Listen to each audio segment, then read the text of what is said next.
Livro de Atos dos Apóstolos, capítulo de numeral 12, verso de número 1, em nome de Jesus Cristo.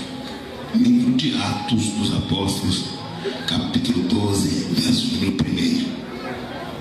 1. Eu pensei a princípio em comentar no livro de João, no versículo de número 1 do capítulo 11, mas eu vou falar um pouquinho aqui em Atos dos Apóstolos, capítulo 12, verso 1. Diz assim: por aquele tempo mandou o rei Herodes prender alguns da igreja para os maltratar, fazendo passar o fio da espada a Tiago, irmão de João, e vendo que isso agradava aos judeus, prosseguiu, prendendo também a Pedro.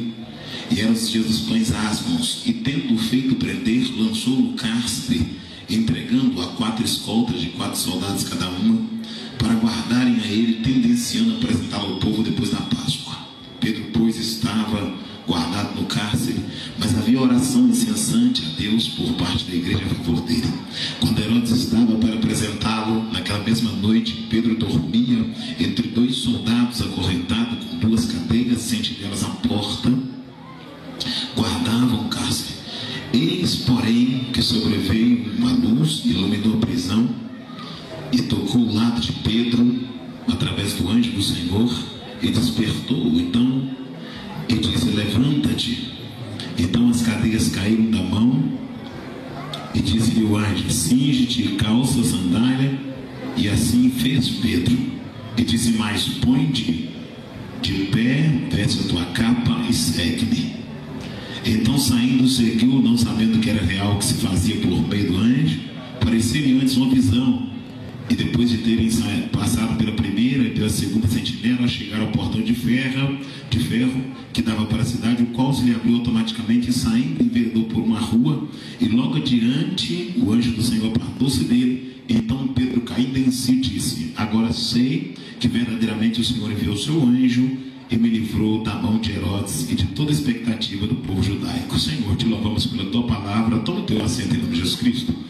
Aqui em Atos dos Apóstolos, capítulo de número 12, versículo 1, o Dr. Lucas, que tem a oportunidade de monografar Atos, por mais que o livro de Atos fala a respeito da conversão de Paulo, a respeito da missão que ele fez, das suas viagens missionárias, de tudo quanto Deus fez por intermédio do apóstolo Paulo, por mais que o livro de Atos traga uma síntese da biografia de Paulo, quem escreve esse livro é o Dr. Lucas. Lucas é que tem a oportunidade de monografar Atos dos Apóstolos.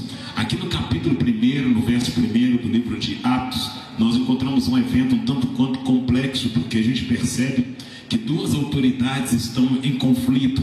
A primeira autoridade aqui é a autoridade governamental, Herodes, que tipifica e simboliza e que representa o governo judaico. E a segunda autoridade é a igreja, representada por Pedro, que vai ser aprisionada.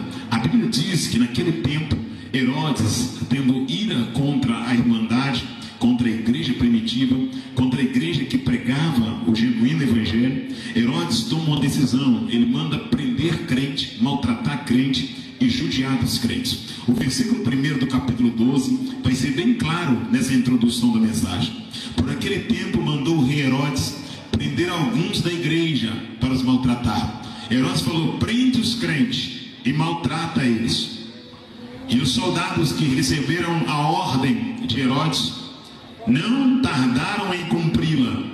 Começaram a prender os crentes e maltratar os crentes.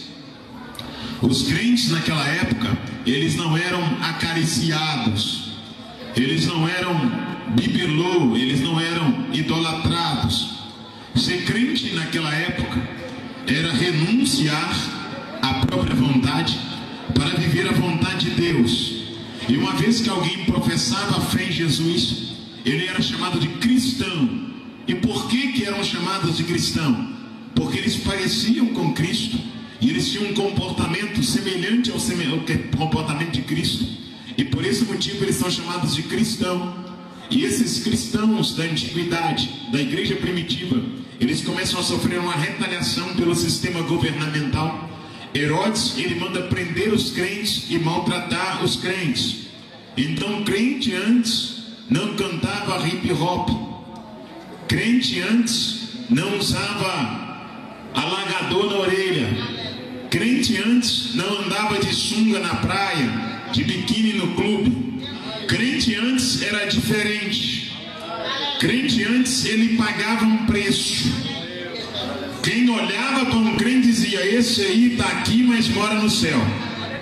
Esse aí está aqui, mas ele é do céu. Aleluia. E tendo esse perfil diferenciado, tendo essa característica diferenciada, a igreja primitiva ela incomodava. Onde os crentes pregavam, a população ficava impactada pelo poder da palavra, pelo comportamento moral, impactada pela autoridade que a igreja tinha. E por esse motivo, Herodes decidiu perseguir crentes. Preste atenção. E o verso 1 do capítulo 2 diz assim: por aquele tempo mandou o rei Herodes maltratar os crentes, maltratar a igreja. A igreja ela começou a ser maltratada pelo governo de Herodes. Herodes falou: maltrata os crentes, judia desse, mas judia bastante, porque assim talvez eles param de adorar. Mas antes de pregar, eu vou te contar um segredo. O crente não funciona com bajulação. O crente não foi projetado para ser idolatrado. O crente não foi desenhado para ser ovacionado. O crente não foi criado para ser adorado. O crente foi criado para passar pela fornalha, mas não queimar. Passar pelo deserto, mas não morrer na areia seca. Cair na cova do leão, mas o leão tem que jejuar. Enfrentar o mar, mas o mar tem que abrir. O crente foi criado para ser jogado na cova e o leão ficar olhando e dizer: essa carne é santa, essa carne é consagrada, nessa carne eu não toco. O crente foi criado para ser empurrado na fornalha e o fogo se detém e diz: não tem como queimar esse aí, porque o que está nele arde mais do que eu. Aleluia. O que está nele encandeia mais que eu. O crente foi criado para caminhar no deserto, mas o sapato cresce no pé, a roupa cresce no corpo. Uma nuvem durante o dia, uma coluna de fogo durante a noite, maná cai do céu, a água sai da rocha. O crente foi criado para ser inserido dentro de Babilônia, mas dentro de Babilônia o crente não dobra no toque da buzina, não se curva diante da estátua de ouro, não se rende ao decreto real, porque o crente tem o perfil desenhado pela mão de Deus. E quando Deus desenhou o crente, Deus já desenhou dizendo: eu vou projetar para esse povo ficar de pé. Esse povo é um povo que não vai se curvar, que não vai se render, que não vai se deter. Então escute aqui, Satanás: perseguição não mata crente, calúnia não mata crente, difamação não mata crente. Quanto mais persegue, mais a igreja cresce.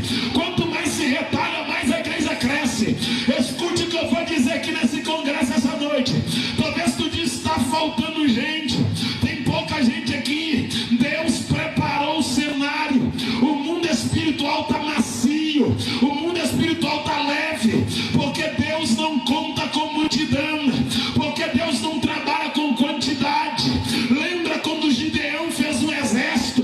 Deus olhou e falou: tem muita gente aí, Gideão. E se foi esse tanto de gente ganhar a batalha, vão dizer que foi o braço do homem que fez a vitória vir.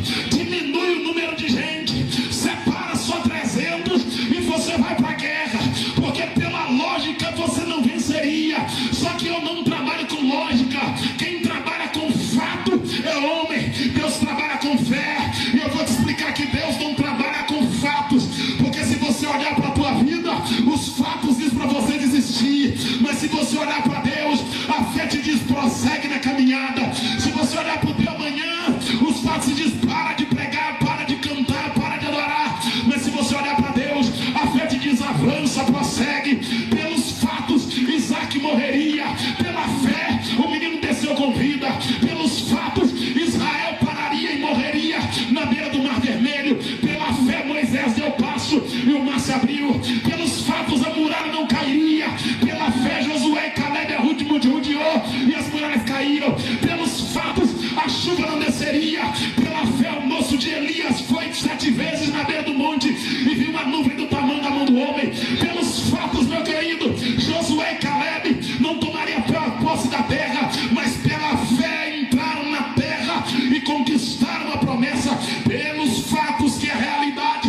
Golias venceria Davi, mas pela fé Davi arrancou a cabeça do gigante. Pelos fatos, o templo de Egon não seria derribado, mas pela fé Sansão empurrou as colunas e o templo caiu. Pelos fatos, Gideão jamais venceria, mas pela fé Gideão sacrificou o segundo boi, quebrou o poste de Baal, adorou a Deus e instaurou no arraial que só Deus é o Senhor. Agora, Juarez, por que você está dizendo isso? Na introdução da tua mensagem, eu quero que você entenda que Deus não trabalha com fato, Deus não trabalha com quantidade, Deus não trabalha com tamanho, Deus não trabalha com etiqueta, Deus não trabalha com anel, com diploma, Deus não trabalha com gravata, com paletó. Deus trabalha com quem tem fé, Deus trabalha com quem acredita, Deus trabalha com quem avança, Deus trabalha com quem fecha os olhos e acredita no sobrenatural. A Bíblia diz que se projetares tu algum negócio e se fores firme no teu propósito, verás a luz resplandecer sobre ti. Sabe o que a Bíblia está dizendo? Independente do que o homem acha, quem te falou foi Deus. Independente do que o homem diz, quem te chamou foi Deus. Independente da torcida contrária, quem te levantou foi Deus. Independente de quem falou que não vai acontecer, Deus está dizendo: a porta não vai abrir, a porta já está aberta, e eu sou teu Deus e me garanto a vitória. A igreja sempre triunfará, a igreja sempre alavancará, a igreja sempre andará de glória em glória. Seja 3, seja 2, seja 2.000, seja 20.000, a igreja não está movida pelo braço do homem. Quem colocou essa igreja reunida aqui na rua não é o nome de um pregador, não é o nome de um cantor. Quem colocou essa igreja reunida aqui na rua é o nome que está acima de todo nome, é o nome de Jesus Cristo. Quem colocou você sentado aí, quem me trouxe aqui, é o dono da terra, é o dono do céu, é o Todo-Poderoso, é o Elohim, é o El Shaddai, é o Adonai, é a raiz de Jessé, é a raiz de Davi, é o leão da tribo de Judá, é a resplandecente e brilhante estrela da manhã, é o Alfa, é o Ômega, é o Pai da eternidade, é o príncipe da paz, e ele já está presente.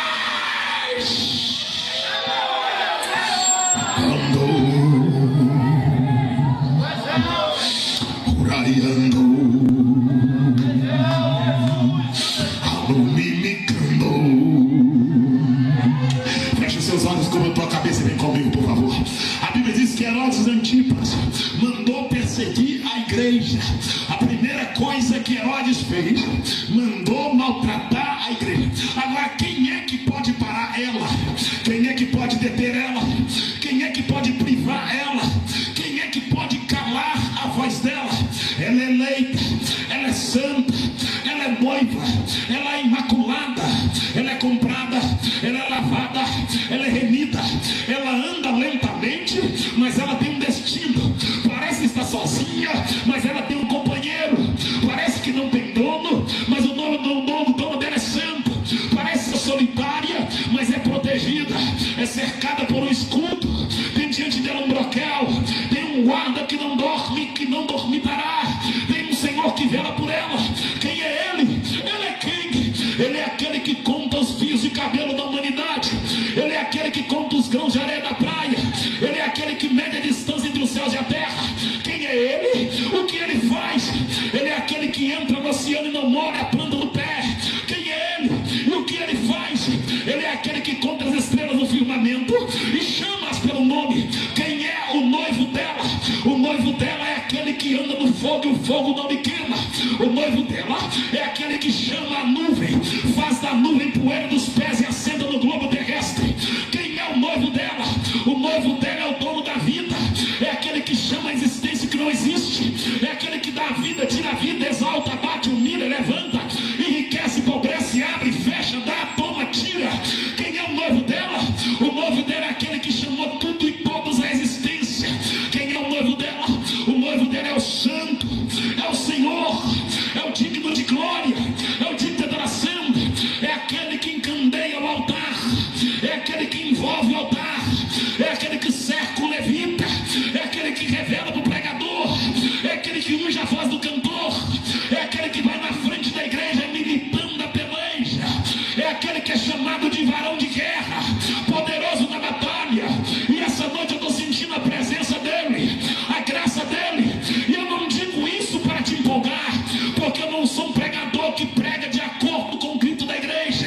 Eu prego de acordo com a presença do Espírito. Eu não prego para poder motivar o povo. Eu não mando ninguém sacudir ninguém. Eu não mando ninguém cutucar ninguém. Porque se o Espírito Santo não te sacudir, não é o irmão do lado que vai te sacudir. Se o Espírito Santo não te incomodar e cutucar, não é o irmão do lado que vai te cutucar. Você só vai ficar na presença, porque enquanto você está na presença, o Espírito Santo tem a incumbência de tocar dentro de você essa noite, de arrancar a bagaceira, arrancar aquilo que não presta e derramar a glória e a graça, o poder dele sobre a tua vida. Uramanacanaraia, aleluia.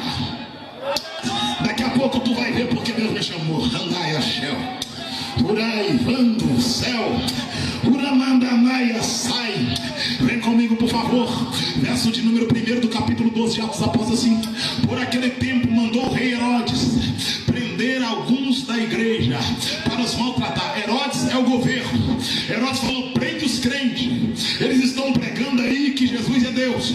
Eles estão pregando aí que Jesus é o Senhor. Prende os crentes e maltrata eles.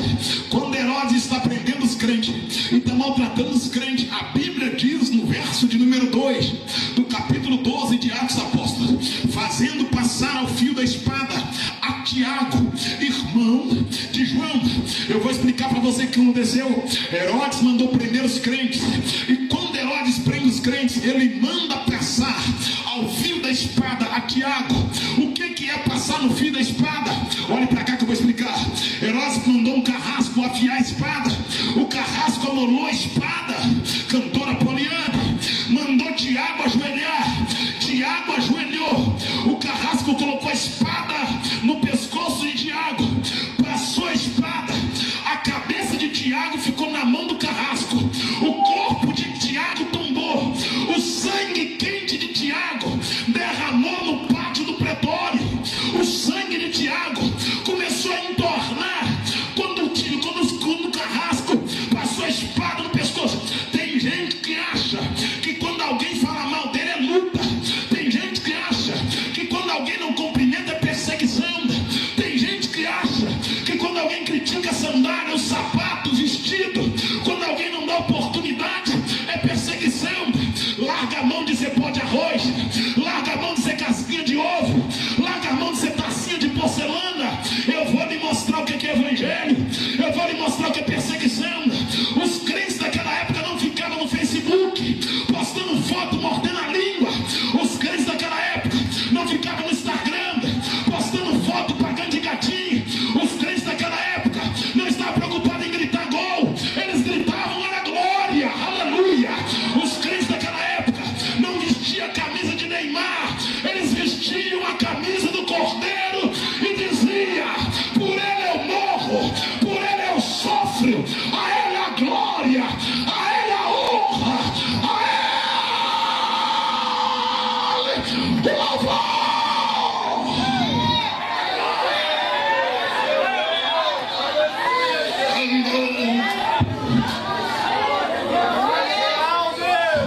Eram pessoas que não tinham medo de perder a vida e que não valorizavam a própria vida.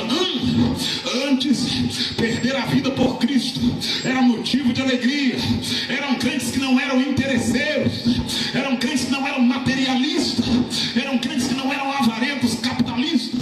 Eles não tinham uma visão teísta. A visão era do céu: Deus muda nós. A visão era de cima: Deus converte nós. A visão era do alto: Deus salva nós de novo. Vem comigo, por favor. O corpo de Tiago cai pelo chão, a cabeça de Tiago fica na mão do carrasco, a espada pingando sangue, o corpo tombado. A notícia espalhou entre os judeus. Quando a notícia espalhou, a notícia que saiu foi a seguinte: mataram Tiago, que pregava que Jesus é o Senhor. Mataram Mataram Tiago, que faz parte da seita do Nazareno. Mataram Tiago, que faz parte da seita do Galileu.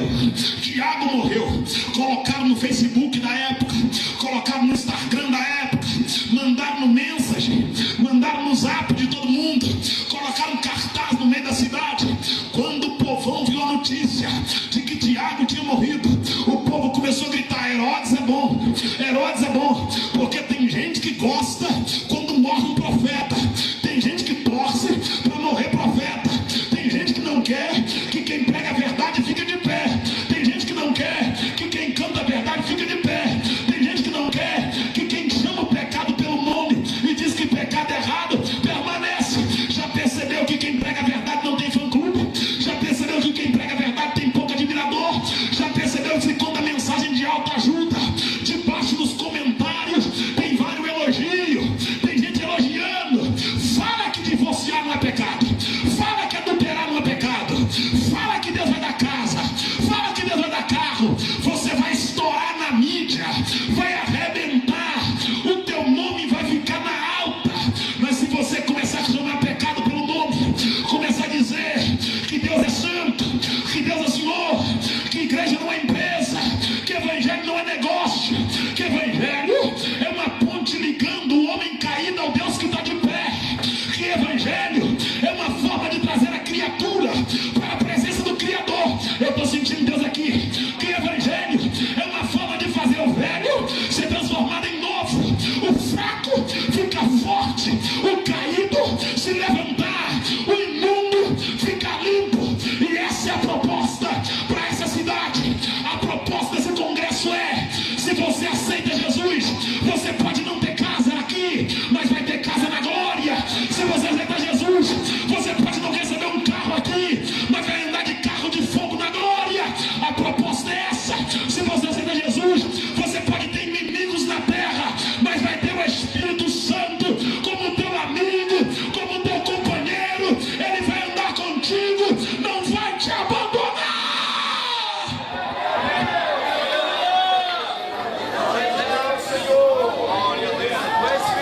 A notícia espalhou: Tiago foi executado. Mirem, por favor. O corpo de Tiago tombou. Imagine comigo. A cabeça na mão do carrasco, o sangue quente fervendo pelo chão do pretório. Quando a notícia espalhou, olha o que diz o verso 3. Vendo ser isso agradável aos judeus, os judeus gostaram. Parabéns, Herodes, matou crente, continua matando, mata mais crente, porque nós queremos ver todos mortos. Os judeus gostaram do fato de Herodes ter mandado matar Tiago. Aí diz assim: vendo ser isso agradável aos judeus, prosseguiu, mandando prender também a Pedro. Mas é aí que o negócio estreitou. Se Herodes soubesse quem era Pedro, não tinha mexido. Vou te contar um negócio. Fecha o teu olho, por favor. Antes de falar um pouquinho sobre Pedro, vou te contar um negócio essa noite. Pedro, ele era analfa de mãe e beto de pai. Pedro não conhecia nada de espada. Pedro não conhecia nada de teologia. Pedro não era fariseu e escriba como Paulo. Pedro não era da tribo de Benjamim, circuncidado ao 8º dia. Pedro não estudou aos pés de Gamaliel. Pedro não era coletor de imposto como Mateus. Pedro não era contabilista como Judas. Pedro não era doutor como Lucas. Pedro não era escriba como Marcos. Pedro não era filósofo nem estatista como Abacuque. Aleluia! Emaravassai. Só que Pedro tinha um negócio diferente. E mexer com crente que tem negócio dá problema. Mexer com crente que tem aquele negocinho com Deus dá problema. Mexer com crente que ora para tomar água, crente que ora para comer, crente que ora para viajar,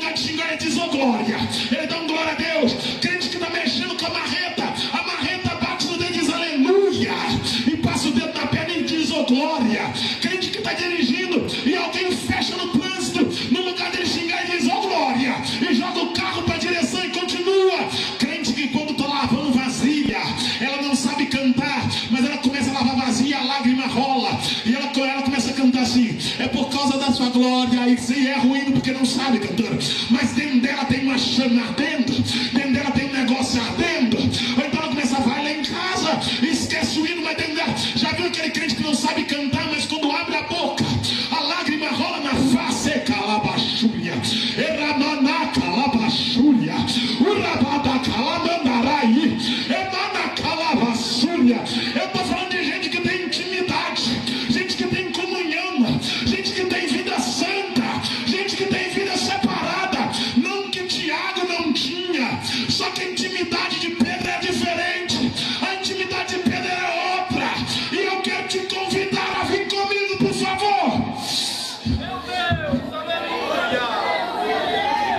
Mais maravilhoso! Vem comigo, por favor. Mandou prender Pedro. Olha bem, verso de número 3. E vendo ser isso agradável aos judeus, prosseguiu prendendo também a Pedro. E eram os dias dos pães asmos, e tendo-o feito prender, lançou no cárcere, entregando a 4 escoltas de 4 soldados cada uma, para o guardarem, tendenciando a apresentar a Pedro depois da Páscoa. Eu perguntei, Deus, por que Herodes mandou 4 escoltas, 16 soldados, para guardar Pedro? Por que você acha?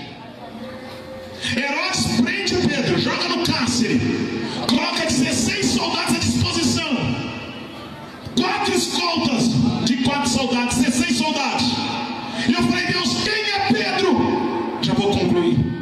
Pedro é analfa de mãe, beta de pai. Pedro, a única coisa que Pedro sabia era usar rede. O dia que o Pedro usou uma espada, Pedro fez algo tremendo. Pedro errou o pescoço e acertou uma orelha. O pescoço é maior que a orelha, mas Pedro era tão fraco no manuseio da espada que ele errou o pescoço. Fica aqui, passa, vem cá, por favor. Ele errou o pescoço e acertou a orelha.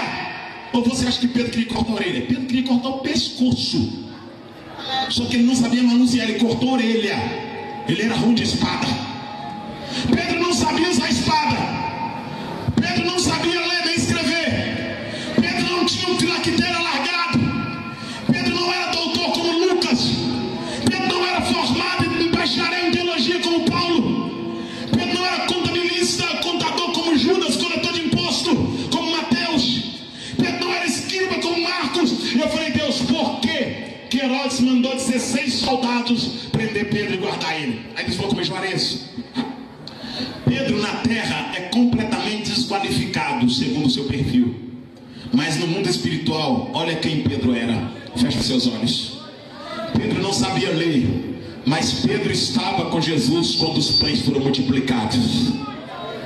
Pedro não sabia contar dinheiro como Mateus, mas Pedro estava no Monte das Oliveiras quando Jesus flutuou e o rosto resplandeceu, o vestido ficou branco e Elias e Moisés apareceu. Pedro não tinha medicina como Lucas, mas Pedro andou sobre as águas quando Jesus falou, saia do barco, e Pedro saiu andando sobre as águas.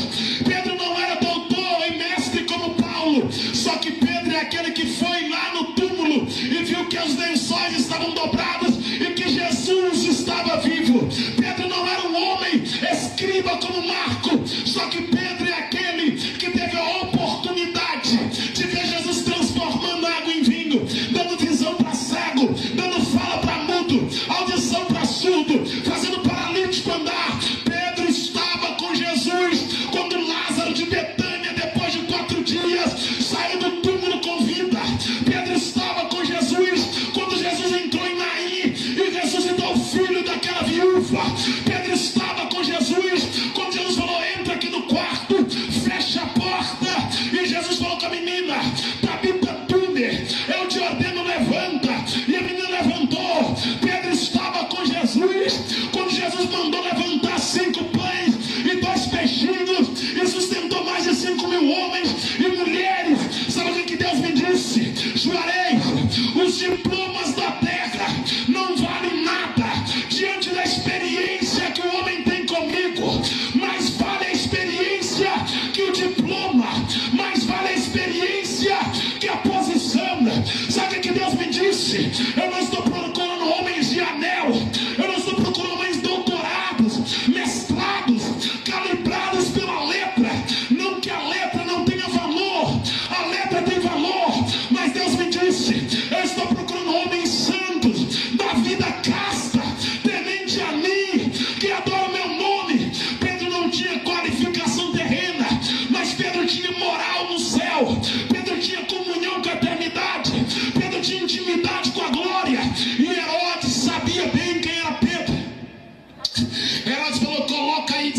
soldados, porque esse fanático de Pedro, ele vai falar que Jesus tirou ele daí, e para ele não falar isso, coloca a sentinela guardando. Pois bem, amado, agora Pedro está algemado. Olhe para cá, por favor. Parece que o crente não vai sair, né? Parece que o crente não sai dessa. Tem alguém olhando para você dizendo: agora eu quero ver ele sair dessa, eu quero ver ela sair dessa. Agora está tudo fechado, agora está tudo travado, acabou-se o jeito. E Deus está olhando você dizendo: onde é que tem dificuldade para mim? Qual é a dificuldade para mim? Qual é o lugar que eu não tiro meu servo de lá e não mudo o cativeiro? Qual é o problema que eu não resolvo? Qual é a luta que eu não posso fundar com ela? Alguém dizia: eu quero ver Pedro escapar, eu quero ver Pedro sair daí com vida. Pedro vai morrer. O que aconteceu? Pedro está algemado, acorrentado entre dois soldados. Aleluia! Entre dois soldados, pastor. Olha o que a Bíblia diz, verso número 4: e tendo feito prender, lançou no cárcere, entregando a 4 escoltas, com 4 soldados cada uma, tendenciando a apresentá-lo ao povo depois da Páscoa. Pedro, pois, estava guardado no cárcere, mas havia oração incessante a Deus em favor dele, por parte da igreja. Oh, aleluia! Mas antes de parar nas correntes, eu quero dizer o que estava acontecendo. Enquanto Pedro estava dentro do cárcere, guardado por 16 soldados, a igreja estava orando por ele, a igreja estava clamando por ele. Imagina comigo quem era a igreja. Vamos imaginar quem eram os membros da igreja.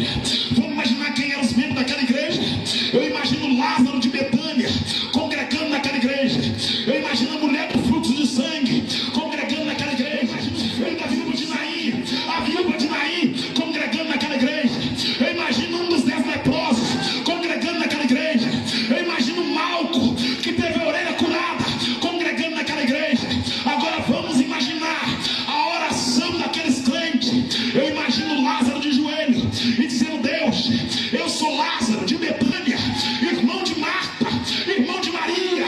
Eu estava morto, eu fiquei 4 dias sepultado, só que agora eu estou vivo, porque o teu filho me ressuscitou. E eu estou aqui de joelho, orando por Pedro que está preso. E quando Lázaro fala assim, eu imagino Maria levantando a voz e dizendo: eu sou Maria, eu sou irmã de Lázaro. É verdade, Deus, ele estava morto, mas agora está vivo. E eu imagino Marta interrompendo e dizendo: eu sou Marta, aquela que reclamava, aquela que murmurava. Só que agora nós estamos aqui, não é orando em favor de Lázaro, nós estamos intercedendo pelo nosso irmão Pedro, e ele está preso. Quando eles oravam, eu imagino o coveiro Davi, o coveiro dizendo: Senhor, eu sou o coveiro da aldeia que fica fora de Betânia. Eu já tinha aberto a cova, eu já tinha preparado o buraco, eu estava esperando o corpo do filho da viúva chegar. Estava eu e meu companheiro, e o outro coveiro dizendo: é verdade, nós íamos sepultar o menino, nós íamos enterrar. E eu imagino o menino gritando: é verdade, Deus, já tinha flor no meu peito, já tinha algodão no meu nariz, já tinha algodão na minha boca, mas mamãe contou que o Galileu entrou, e quando o Galileu entrava em Naim, o meu caixão saía. O Galileu olhou para a mamãe, olhou para mim, olhou para a multidão, e o Galileu, alamandai, alamandou, uramandou, uramandou, uramandou, uramandou, uramandou, uramandou, uramandou, unei que me candumbada, unei que me candumbada, a menina, tá sentindo, Uraia, tá sentindo, Uraia, tá sentindo, Uraia, tá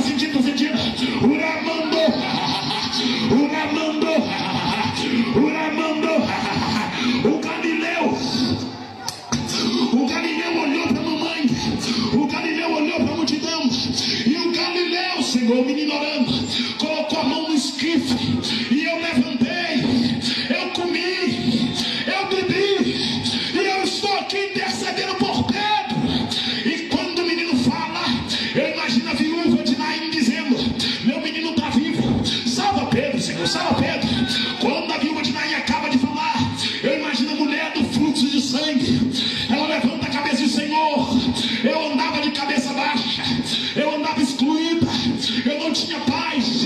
Mas um dia eu ouvi que o teu filho estava passando. Eu entrei no meio da multidão, toquei no vestido dele, e a hemorragia que tinha 12 anos que vazava, parou de vazar. E agora eu estou aqui na igreja, de joelho dobrado. Não é por causa de hemorragia, é porque Pedro está preso. Liberta Pedro, visita ele. Quando a mulher fala assim, eu imagino Tomé. Ai, ai, ai, ai, ai, Jeová. Ai, ai, ai, ai, ai, ai, ai, Jeová. Obalabachúria. Eu imagino Tomé tomando a palavra e dizendo: Senhor, eu sou Tomé, eu sou o único que não tem direito de pedir nada aqui. Se alguém não pode pedir, sou eu, porque eu não acreditei que o teu filho é Deus. Eu duvidei, mas quando eu duvidei, Senhor, Maria chegou na porta, bateu na porta dizendo: ele está vivo, ele está vivo.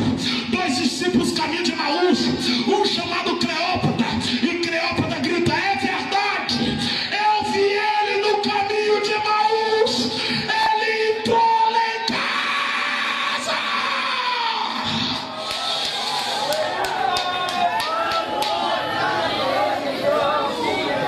Cobra tua cabeça, vem comigo, por favor.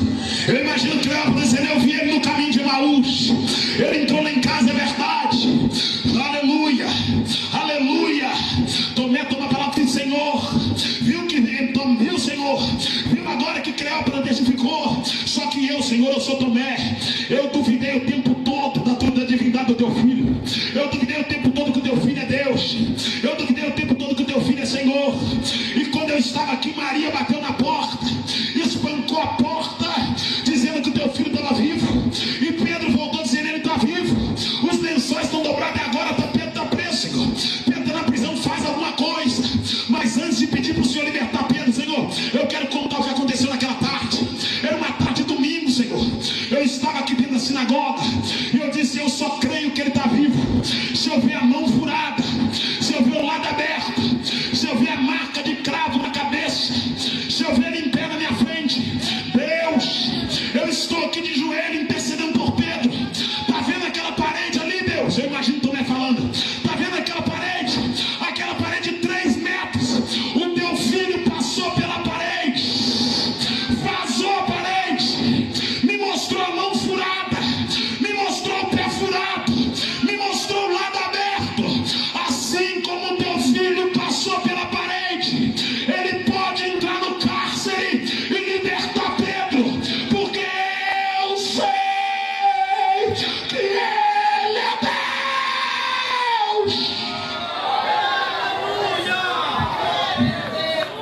Era uma igreja que orava, mas que orava embasada nos fatos. Era uma igreja que não tinha somente falácias, palavras. Era uma igreja que orava cheia de argumentos. Ela orava dizendo o que ela vivenciou. Ela orava testificando aquilo que ela presenciou. Era uma igreja diferente. Feche seus olhos. Quando os homens ajoelhavam para orar, não aparecia o cofrinho, porque a calça estava caindo. Quando as mulheres ajoelhavam para orar, não aparecia o seio, porque o decote era grande. Quando as moças entravam no templo, as pernas não estavam de fora, elas eram santas. Amachúria, Namasurá. Feche os seus olhos, por favor. Os pregadores não eram safadinhos, sem vergonhas, pilantras sem compromisso. Os cantores não eram mulherengos, eram pessoas santas. Aia! Nega! Sama! Kofá! Ebe! Noko! Sabá! Lae! Criopata! Navassou! Terre! Bafou! Deca! Hasse! Numi! Kiafassa! Trarei um renovo sobre a minha igreja. Visitarei esta nação, balançarei a figueira, assoprarei com meu hálito, limparei as tribunas, farei algo novo no meio do meu povo. Tenho pressa em avivar essa pátria, tenho pressa em derramar uma nova unção de sacerdote santo, de povo eleito, povo adquirido,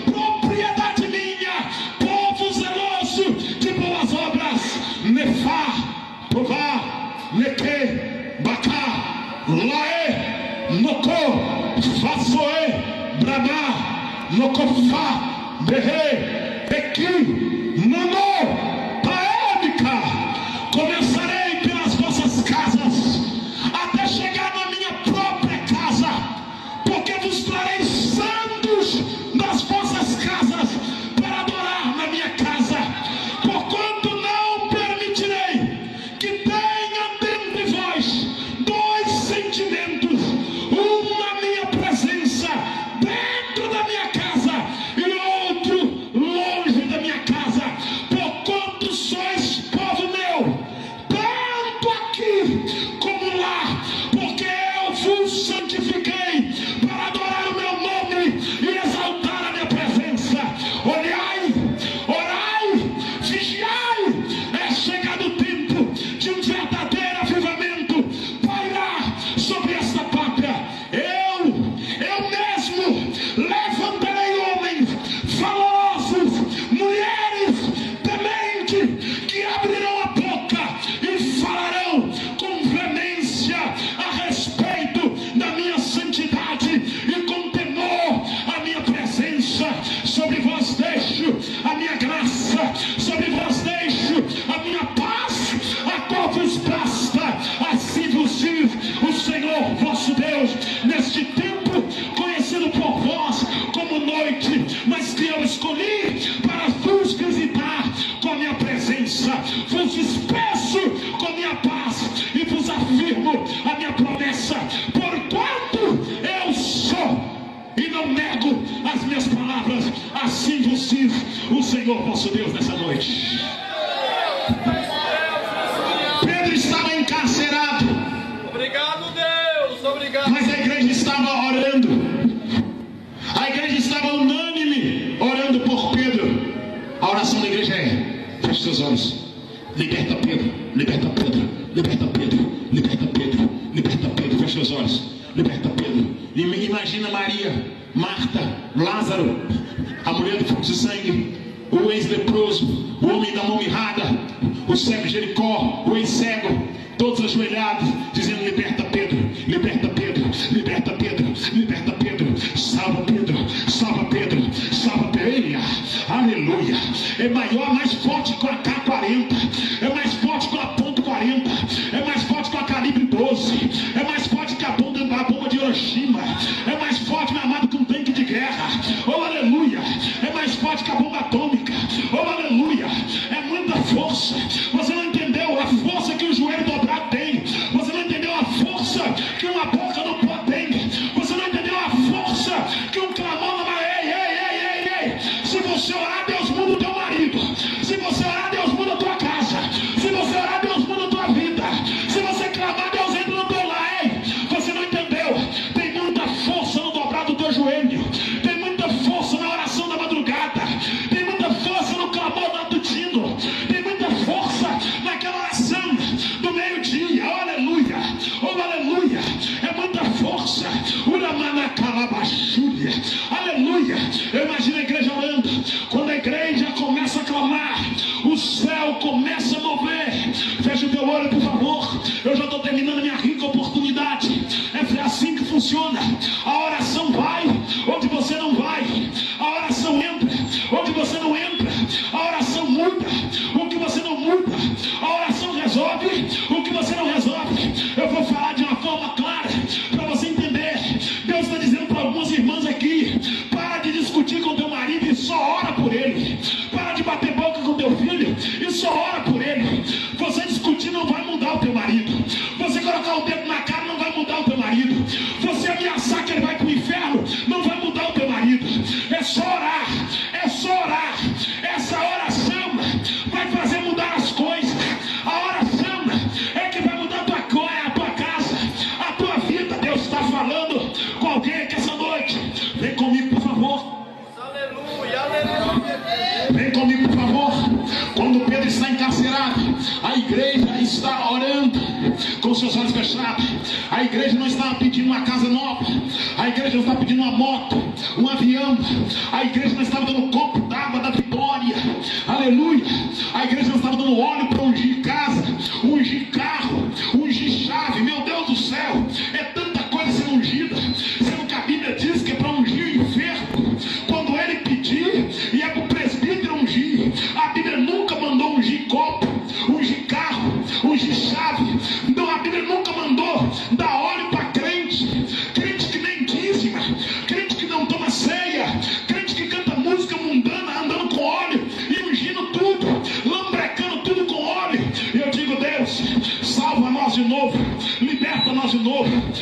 transforma-nós de novo. A Bíblia não manda dar travesseiro do Bons Sonhos, travesseirinho ungido. O Bons Sonhos é uma consciência tranquila. Quer ter bom sonho? Tem uma consciência tranquila. Não tenha amante, não seja amante, não seja um safado, sem vergonha, um pilantra. Tem uma consciência tranquila que você vai dormir. A Bíblia não manda tomar água ungida. Vai dar barriga d'água, mas não vai receber vitória, porque a vitória não está no copo d'água, a vitória está na conversão. A Bíblia diz: toma a tua cruz, nega-se a si mesmo e siga-me. A Bíblia não manda pegar rosa ungida. Eu vi um obreiro lá em Minas Gerais, é um pilantra, não tem temor de Deus, cheiradores de cocaína, safados, descomprometidos, canalhas, que estão explorando a noiva do Cordeiro, que estão deturpando a moral da igreja. Me perdoe, pastor, me perdoe, eu sei que talvez vocês vão ficar assim comigo, mas para provar que vocês me amam, me chamam ano que vem. Quero ver se me perdoou mesmo. Grande é o teu poder, Jesus. Se não chamar ano que vem, é prova que não perdoou. És real, Jesus. Aleluia. Escute aqui. Uma geração de obreiros que não tem temor de Deus. Gente que veste de branco, parecendo pai de santo. Abada, Ebarramá, Nacomá, Seba, Oramana, Ekabada, Suramá. Já vou terminar. Eminamá, Calavassúria. Esse não é o evangelho da Bíblia. O evangelho da Bíblia não te manda pular o Jordão. O evangelho da Bíblia não te manda andar no tapete de sal. O evangelho da Bíblia não te manda colocar rosa atrás da porta. Qual é a diferença da rosa para Ruda? Qual é a diferença da rosa para Maria? Qual é a diferença do copo d'água para São Judas Tadeu? É tudo idolatria. Tanto São Judas como o copo d'água. É tudo heresia. Tanto a rosa ungida como a Ruda atrás da orelha. O evangelho diz da seguinte maneira: quem tem duas mulheres larga uma e fica só com a dele. O evangelho diz: quem anda pelado veste roupa. Quem não compra e compra e não pagava, paga. Quem adultera não adultera mais. Quem prostitui não prostitui mais. Evangelho é renúncia. Tu és real, Jesus. Aleluia. Glória a Aleluia. Nossa, Grande é o teu poder. melhorou. É porque molhou, né? Coloca pra secar e me perdoa.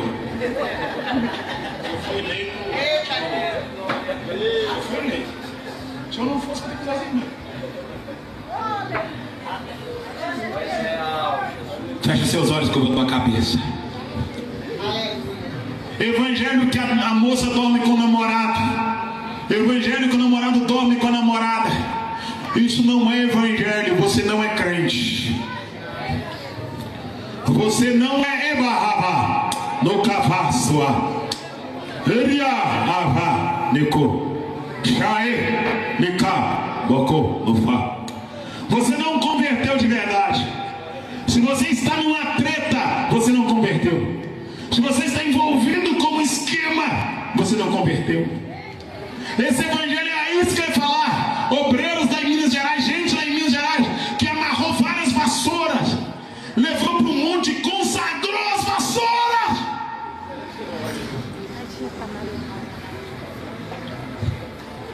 E começou a vender vassoura ungida para varrer a casa.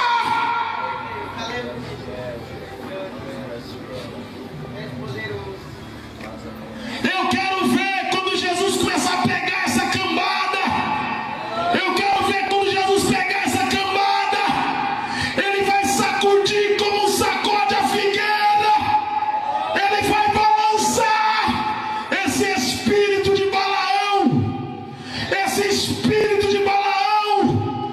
Mas essa noite Deus não vai usar jumenta. Essa noite Deus vai usar profeta. Sai da reta, Satanás. A igreja é santa.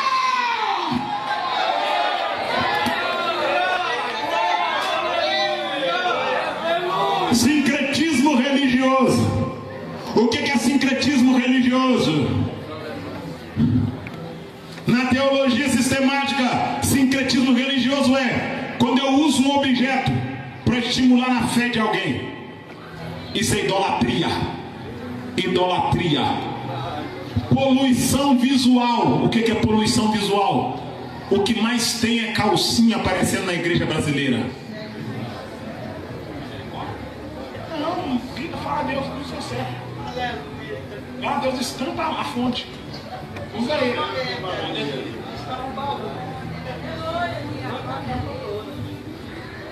O que mais tem é calcinha aparecendo na igreja brasileira. A nudez entrou na igreja. Mas eu vou falar, Jesus, eu vou falar. O senhor sabe, o senhor me conhece. O senhor me colocou na lista desse congresso, não é à toa. O senhor me chamou aqui porque eu sou profeta. Eu tive dificuldades para chegar aqui, mas Deus me trouxe porque eu sou atalho e Deus quer gritar nesse lugar. Deus quer gritar. Vergonha na cara não é dom, vergonha na cara aprende em casa. Tem coisa que não é doutrina, é vergonha na cara, é pudor, é temor. Doutrina é de Gênesis, Apocalipse. Agora tem coisa que é falta de brilho, é falta de vergonha, é falta de temor. É gente que veste, olha no espelho e diz: eu vou arrebentar lá, hoje eu vou arrasar sua surucucu do pescoço grosso. O Espírito Santo vai pisar na tua garganta, sua jiboia, vai tirar o teu veneno e vai te provar que quem aparece na igreja não é a tua coxa. Quem aparece na igreja é a perna do Rei da Glória, que está escrito Senhor dos Senhores, Rei dos Reis.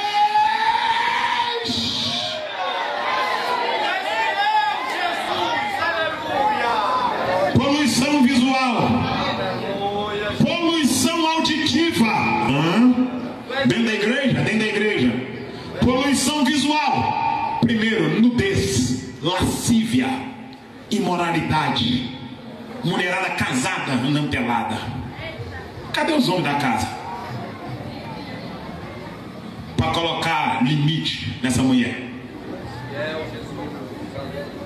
A mulher tua, embrulha ela. Glória a Deus. Tu és real, Jesus. Embrulha tua mulher para você não ter que passar vergonha. Porque onde eu for pregar, se a sua mulher estiver nua, eu vou descer a porrete. A igreja é tua, Deus. E eu não tenho medo de você nem de cara feia. Uma coisa que eu não tenho é medo. Deus arrancou o medo da minha alma. Eu tenho temor de Deus, mas não tenho medo de homem. Porque a Bíblia diz em Lucas: não tem mais o homem que mata o corpo e nada mais pode fazer. Mas eu vos mostrarei a quem deveis temer. Temei a Deus que mata o corpo e que lança a alma no fogo do inferno. Fecha o teu olho. Você acha que é o diabo que manda para o inferno? Não é. É Deus que vai jogar no inferno.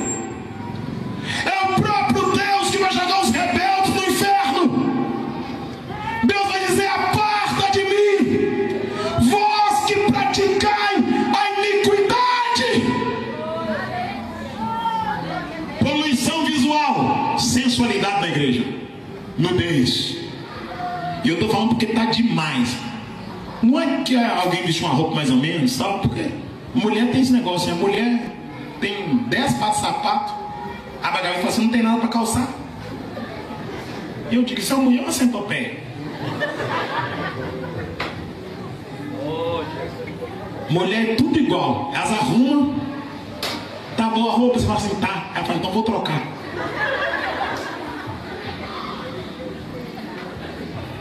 Aconteceu isso comigo domingo passado. Ô amor, o que você acha? Tá bom? Eu falei: não, tá linda. Então peraí, vou tirar essa aqui, então vou colocar outra. Eu falei: meu Deus do céu, eu não tô entendendo sua mãe, Raia, vambora. E a pequenininha, a mesma coisa: deixa eu trocar, deixa eu trocar. Já nasce querendo trocar.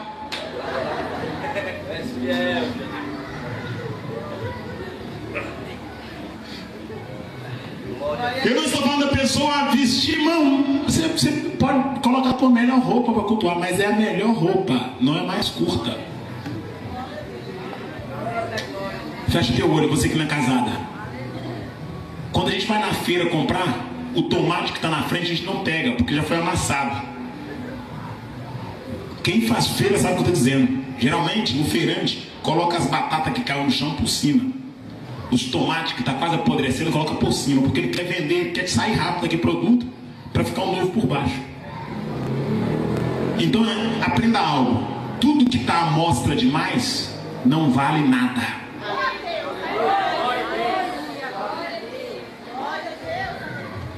Você já viu ouro jogado pela rua sem ter que garimpar? Já viu diamante jogado pela rua sem ter que garimpar? Tem que meter um tucho de água, tem que meter a picareta, tem que cavar, passa por camada de lodo, de barro, para achar a pedra preciosa lá no fundo. Tudo que é bom está escondido, tudo que é bom está reservado, tudo que é bom está guardado, tudo que é bom é privado. Aleluia! Tu és fiel, Jesus! O que está mostra demais, Iabá. Não, mas vamos lá. Primeira, poluição visual. Segunda, poluição auditiva. Poluição auditiva, sim, dentro da igreja, sim. Hinos que cantam, chama Jesus de você. Hinos heréticos. Paulo e Silas, cantar o quê? Pregar o quê? Cantar o quê? Pregar. Que dia que Paulo e Silas ficou em dúvida do que pregar e cantar? Porque dúvida é medo, e medo é a ausência de certeza de que vai acertar ou que vai alcançar. Então eu vou te provar que Paulo e Silas não teve aquela conversa fiada como se canta por aí. Primeiro porque Paulo falou assim: o morrer para mim é lucro e o viver para mim é ganho. Eu não sei se vivo e eu não sei se eu morro. Sabe o que Paulo está dizendo? Eu não tenho apego à minha vida. Se eu morrer tá bom demais. Sabe o que é isso, irmão? Paulo nunca falou pregar o quê? Fiel, Jesus! Aleluia! Porque se Paulo fala isso, ele tem dúvida concernente à sua salvação. Esses homens, eles iam para a morte feliz. Quer ver o comportamento de Pedro? A igreja está orando, Pedro está desesperado. Você acha que Pedro está assim no cascão? Pregar o quê? Cantar o quê? Mas sabe o que é isso? Isso é falta de escola dominical. Isso é falta de leitura bíblica. Composições que evacionam o homem. Minha segunda pele, minha cara metade. Minha carne, minha segunda carne. Que miséria é essa? Que desgraça é essa? Onde é que está a adoração nessa miséria? Onde é que está Jesus nessa porcaria? Onde é que está o nome de Jesus? Não é para adorar Jesus? Para que está adorando o homem? Você veio aqui para me adorar? Você veio aqui porque eu sou semideus? Eu sou um pedaço de barro. Eu sou um monte de argila. Eu sou um bocado de pó. Se Deus tirar o fôlego, eu caio por terra. A adoração aqui é para Deus. A glória aqui é para Deus. A honra aqui é para Deus. O louvor aqui é para Deus. Tu és real, Jesus! Aleluia! Maravilha, Deus! Oh, grande... Poluição auditiva. Gente cantando coisa que não devia cantar nos púlpitos do Brasil. E os crentes estão voando nesse negócio. Feche seus olhos. E os crentes estão cantando, indo na praça, por quê? Porque não lê a Bíblia. Porque não para refletir. Porque o importante é sentir o arrepio. Porque o importante é liberar uma lágrima. Porque o importante é sentir quebrantado. Vamos lá que eu já vou terminar minha oportunidade. Poluição auditiva. Poluição visual, que eu falei primeiro. Poluição visual é a nudez no templo. Poluição auditiva é todo tipo de música, de hino, pregações. Vassoura ungida é um absurdo. É um absurdo. Caneta da vitória é um absurdo. É uma profanação. São piores que os profetas de Baal.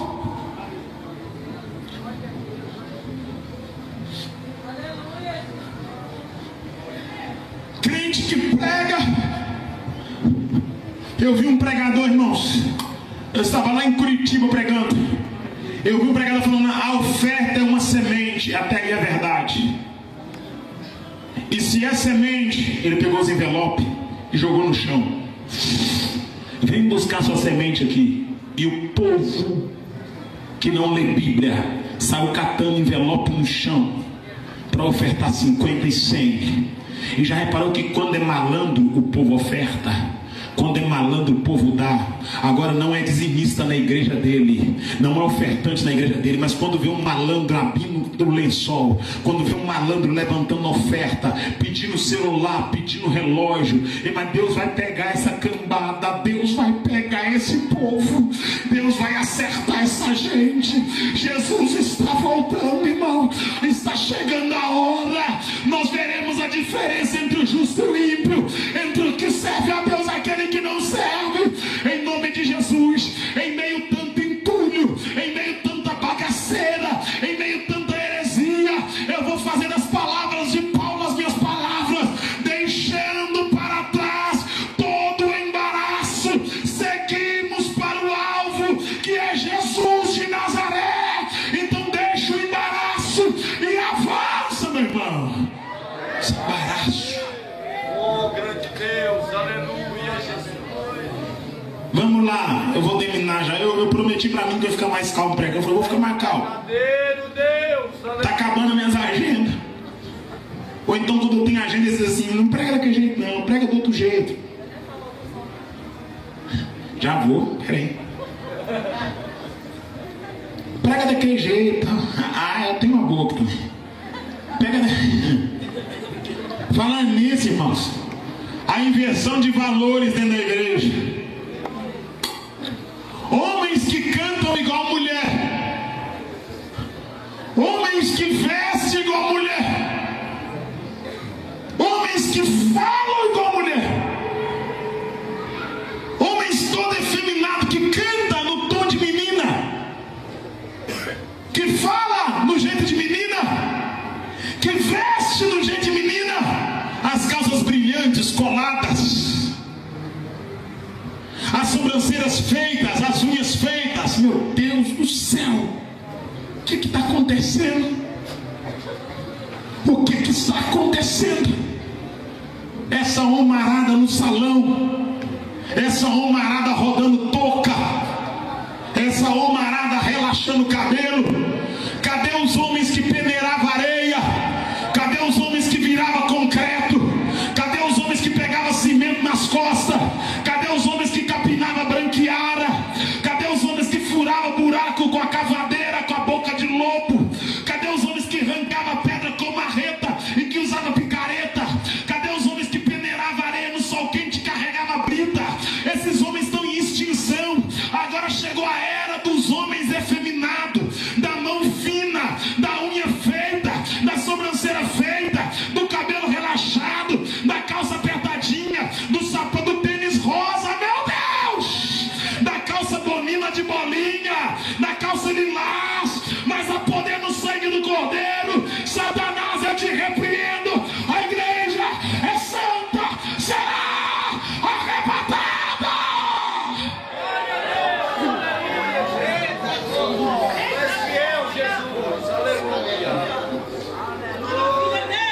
Os homens efeminados e mulheres que pregam igual homem.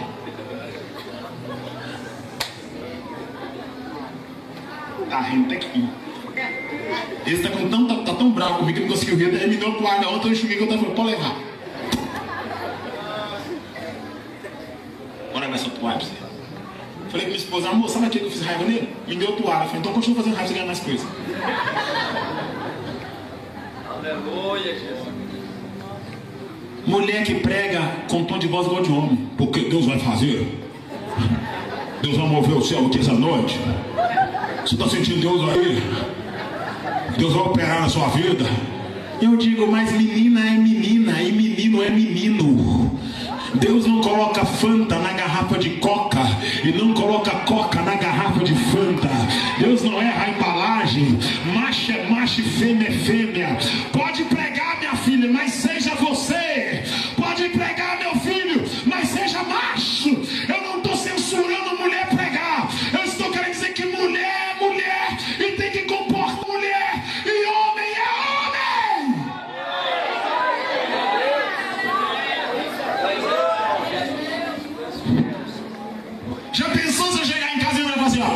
Senhor. Eu falo, estou embora. Já pensou se for abraçar aquele trem macio, cabelo cheiroso, trem macio, eu pego na mão e falo, meu Deus do céu. Fica abraçando essa mulher, só arrumar mais menino. Ah, podia ver se eu abraçar, você vai falar no meu ouvido assim, a paz do Senhor.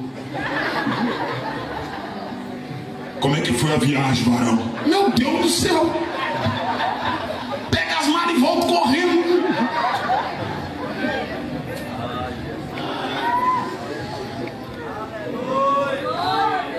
Feche seus olhos, por favor. Mas sabe o que é isso? É porque nos últimos dias sobrevirão tempos difíceis. E quando ouvirem essa mensagem, vão bater em mim, mas bater tanto. Só que sabe qual o segredo do meu ministério? As pancadas que eu tomo. O segredo do ministério são as pancadas. O interessante é que existe um processo no barro. O barro, quanto mais ele é pisado, mais ele é purificado. Quanto mais o barro é amassado, mais as impurezas saem. Sabe por que tem alguns anos que eu prego o evangelho e estou de pé ainda? Porque eu não me tornei um mito na igreja. Porque eu não me tornei um ídolo. Porque eu entendi que toda a glória pertence a Deus.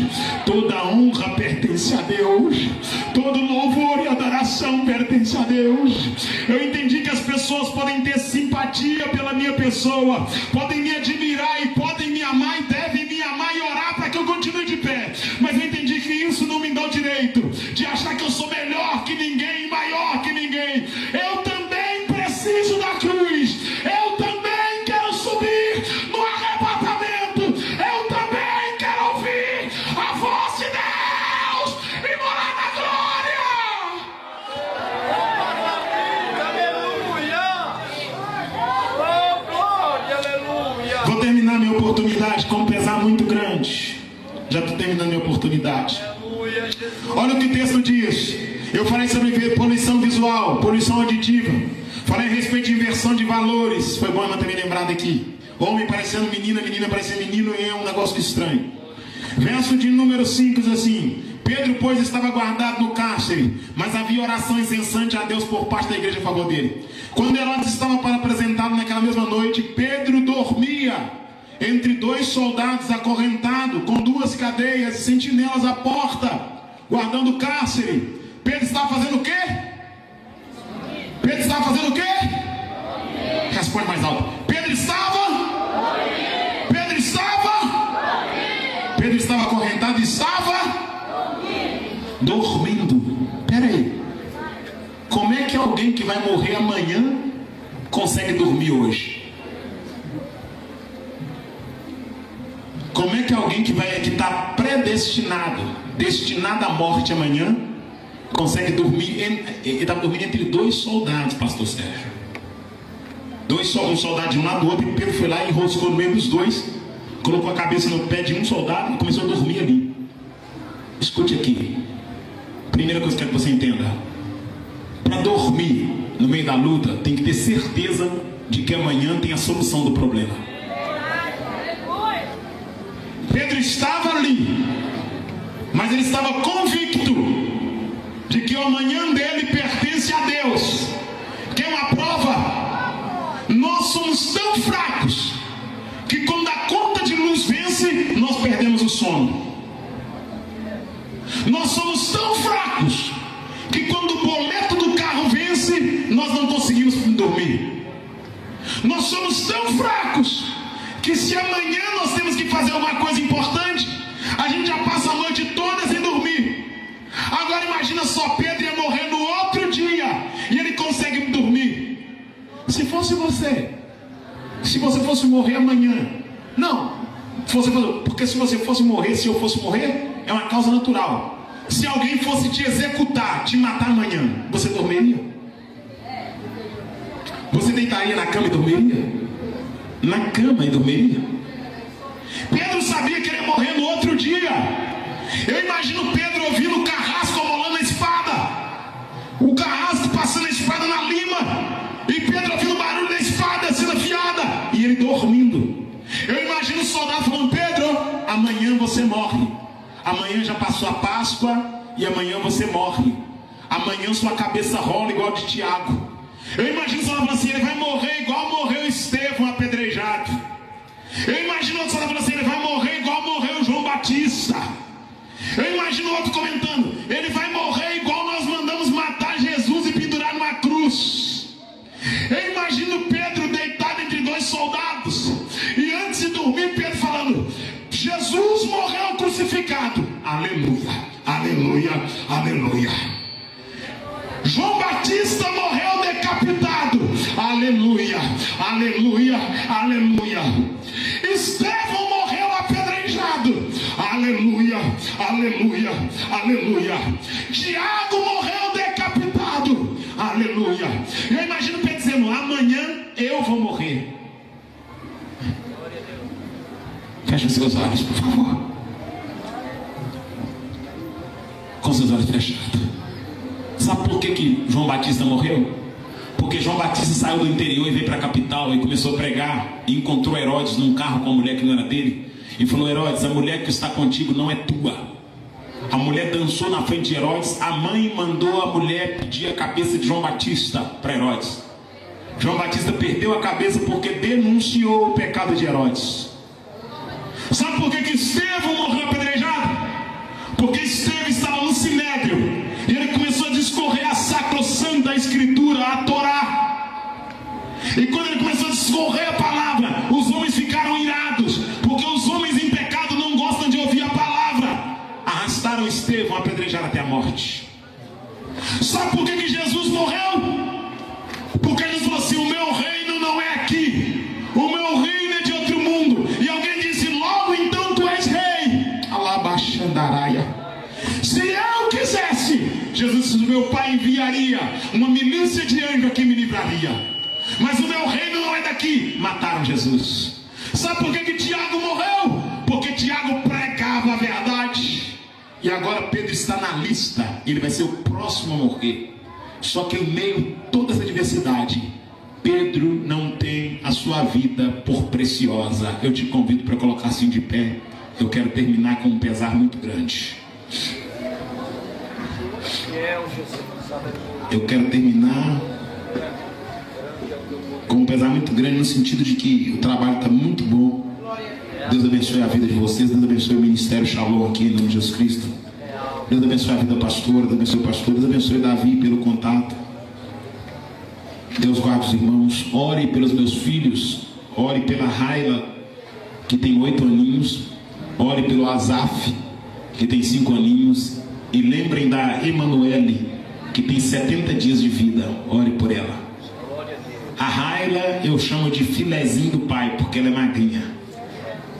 O Azaf eu chamo de colchão duro, porque ele é gordinho, comilão. E a Emanuele eu chamo ela de toicinho, de tão gorda que ela é, irmãos. Ela nasceu com 4,850 kg e 52 centímetros. Eu acho que eu mandei a foto pro Davi, não mandei? Cadê o Davi? Eu te mandei a foto, mandei? Toda bochechuda. Foi Deus e seu pedaço de toicinho, de tão gordinha que ela é. E orem por minha esposa, para que Deus possa guardar as nossas vidas. Feche os seus olhos, eu quero orar por você. Pedro estava dormindo. E dormir em meio à luta é certeza de que Deus vai agir. Só dorme em meio às lutas quem tem certeza de que Deus está no controle. Só dorme em meio aos problemas quem tem certeza que Deus é poderoso para fazer milagres. Feche os seus olhos, curva a tua cabeça. Eu já quero te agradecendo por estar aqui até agora. Antes, não vá antes da bênção apostólica. Eu penso que você espera a bênção, ficou até agora. Obrigado pela sua atenção, pelo seu carinho. Fica o meu abraço a toda a cidade.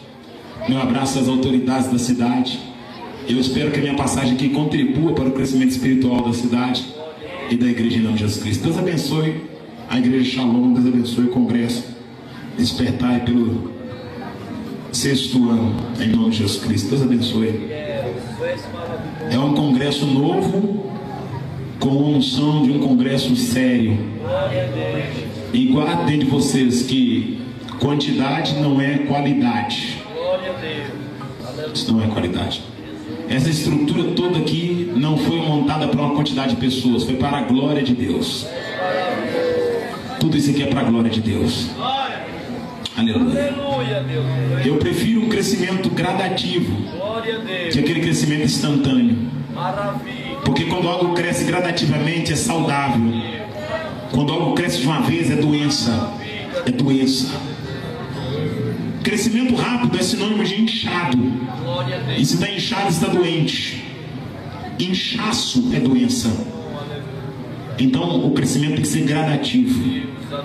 Persevere, irmãos. Não para. E se Deus permitir, ano que vem, e se eu conseguir o que eu almejo, eu quero mandar uma ajuda para vocês. Quero que Deus me dê condições de mandar uma ajuda. O pastor aqui está no meu projeto.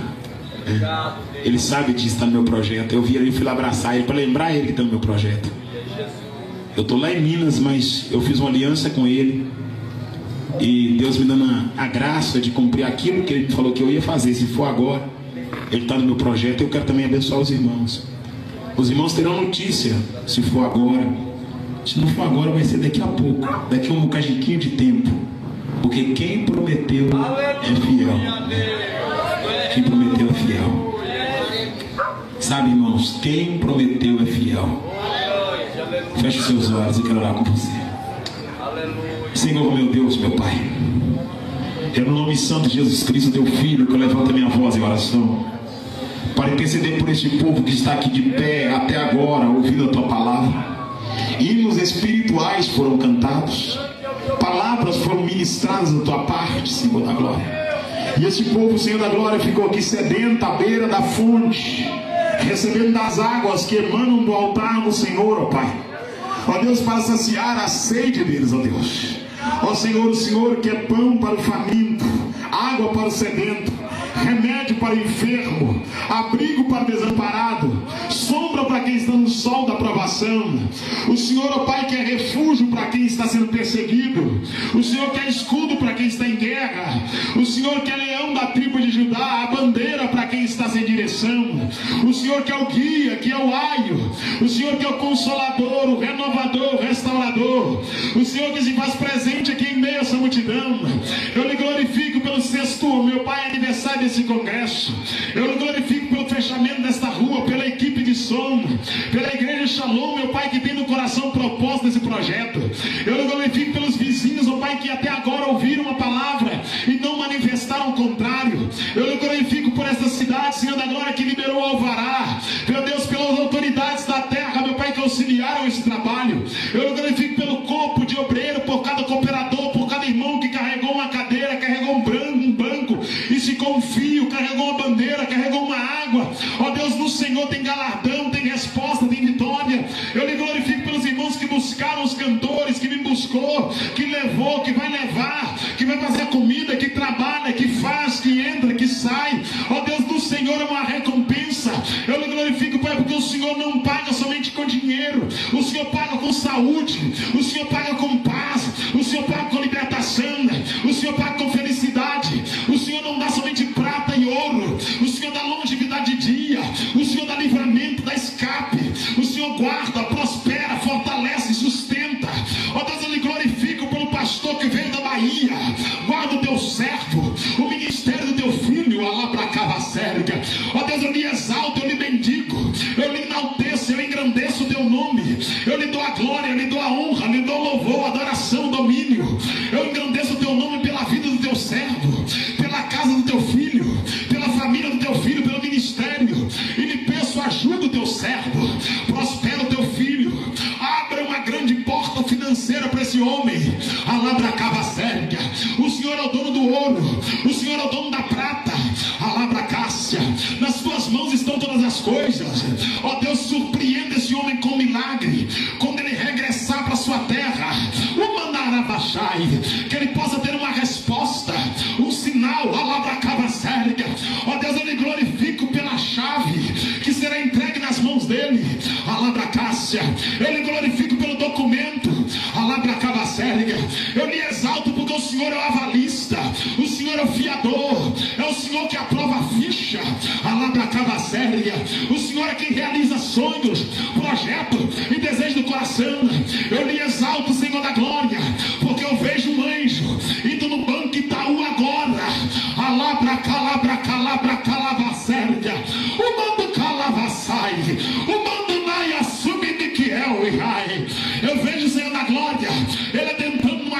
providência. Alabracabacériga, obriacalabracabacériga. Ó Deus, e movendo os papéis.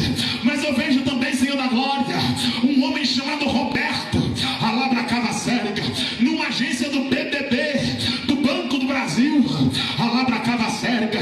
Eu vejo os papéis na mão de Roberto, alabacériga, alabracabacériga. Eu vejo uma provisão, uma providência, alabracácia. Ó Deus amado e santo, esse homem diz, alabracabacériga, na mente dele: será que eu vou ver? Será que eu vou tomar posse? Mas meu Deus, assim como eu sei que o Senhor vive, assim como eu sei que o Senhor reina, e eu sei que o Senhor está aqui nesse altar, e eu sei que o Senhor é presente, por mais que alguns duvidem, por mais que alguns não acreditem, ó Deus, esse homem vai sentir o cheiro da tinta nova, esse homem vai pegar uma escritura na mão, esse homem vai pegar a escritura, vai segurar uma chave na mão e vai dizer: Deus está abrindo uma grande porta, e através dessa porta eu vou ter estabilidade, eu vou ter condições. Uramanacala.